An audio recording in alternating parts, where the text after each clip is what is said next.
Alpol, chapitre 13. Près de ses compagnons immobiles, Edwin avait posé un genou à terre. Son front touchait ses mains jointes sur le pommeau de son sabre. Il avait les yeux clos et sa respiration était sifflante. Son armure de cuir en lambeaux laissait s'échapper son sang par une dizaine de blessures dont 3 au moins auraient eu besoin d'être recousues. Les corps des 4 Telish gisaient autour de lui. Quand Camille et Salim apparurent, il leva la tête et un sourire naquit sur son visage marqué par l'épuisement. « Tu as réussi ?» demanda-t-il d'une voix rauque. « Oui !» La nouvelle agit comme un électrochoc. Avec une grimace, il se leva. « Vous êtes grièvement blessé ?» Salim était inquiet. Ses yeux allaient du maître d'armes au corps des Telish, aussi impressionnant mort que vivant. Il ne comprenait pas comment Edwin avait survécu à un pareil affrontement et s'attendait à le voir s'écrouler d'une seconde à l'autre. Le maître d'armes le rassura. « Rien de grave, juste quelques coupures et un bon coup de fatigue. Je ne suis plus tout jeune. » Salim écarquilla les yeux. « 4 Telish et vous trouvez que vous vieillissez ?» Edwin sourit. « Le sabre des Willan m'a bien aidé. » Puis il se tourna vers elle. « Et le gardien ?» Mais Camille s'était déjà plongée dans les spires. Elle connaissait désormais le dessein qui avait figé ses amis et les libéra aisément. Malgré leur immobilité forcée, ils avaient suivi tout ce qui s'était passé. De grosses larmes coulaient sur les joues de Maître Diom. Il prit Camille et la serra contre son cœur. « Tu as réussi !» s'exclama-t-il. « Tu es merveilleuse !» Elle se dégagea gentiment mais avec fermeté. « Ce n'est pas fini !» réagit-elle. « Il faut aider Björn et les autres !» Le visage de l'analyste teinta de compassion. « Tu sais, Willan, j'ai peur que... » Non, taisez-vous, vous ne savez rien, tout est encore possible. Et Yana et Edwin échangèrent un regard qui en disait long. Mais la jeune marchande acquiesça. Elle a raison, il faut y aller. Camille lui adressa un sourire reconnaissant et se tourna vers Edwin. « Je peux t'y conduire avec un pas sur le côté » lui proposa-t-elle. « Si tu te sens encore capable de combattre » Et Yana, qui avait assisté avec émerveillement au combat d'Edwin contre les Telish, voulut intervenir, mais il ne lui en laissa pas le temps. « Ça ira » affirma-t-il. « Je suis prêt. Attends !» La voix d'Artis avait claqué, autoritaire. « Il serait ridicule d'affronter les Wraiths dans cet état. Accorde-moi 1 minute pour soigner tes blessures. » C'était plus un ordre qu'une demande et Edwin, sidéré, ne protesta pas. Le rêveur posa les mains sur ses épaules, ferma les yeux et ne bougea plus. Salim, qui se tenait près de lui, vit avec stupeur une plaie sur l'avant-bras d'Edwin cesser de saigner.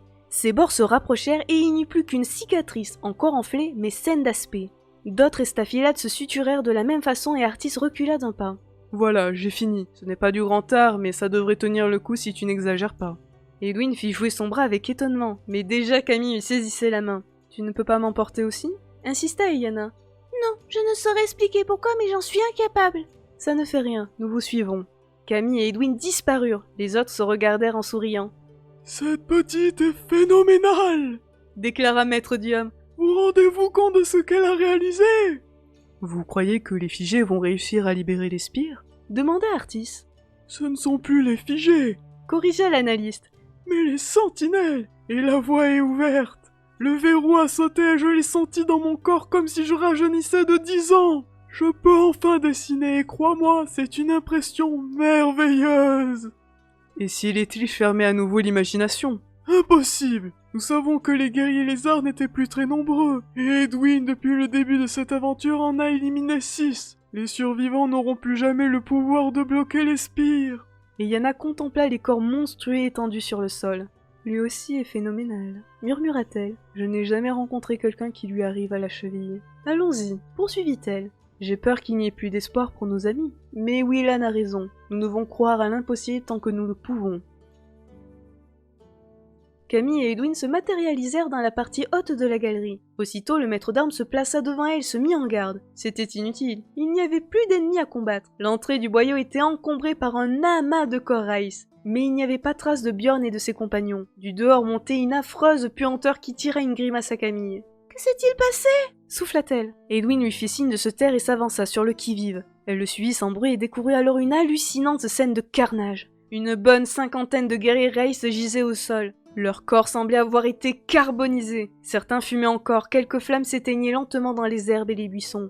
Björn, Maniel et Chiam étaient assis sur un gros rocher et considéraient la scène avec ébahissement. Au moment où Edwin et Camille apparurent, le chevalier apostrophait ses amis. « Mais puisque je vous dis que c'était un dragon !» Maniel secoua la tête d'un air obstiné. « Les dragons n'existent pas, tout le monde sait ça. »« Et même s'il existait !» intervint Chiam vite. Pourquoi celui-ci venir à notre aide? Et Raïs avoir été grillé et nous pas avoir été approchés par la moindre flamme. Camille adressa un clin d'œil à Edwin. « Parce que ce dragon est un copain !» lança-t-elle. Pris au dépourvu, les trois amis bondirent sur leurs pieds et Bjorn faillit s'étaler. « Quoi ?»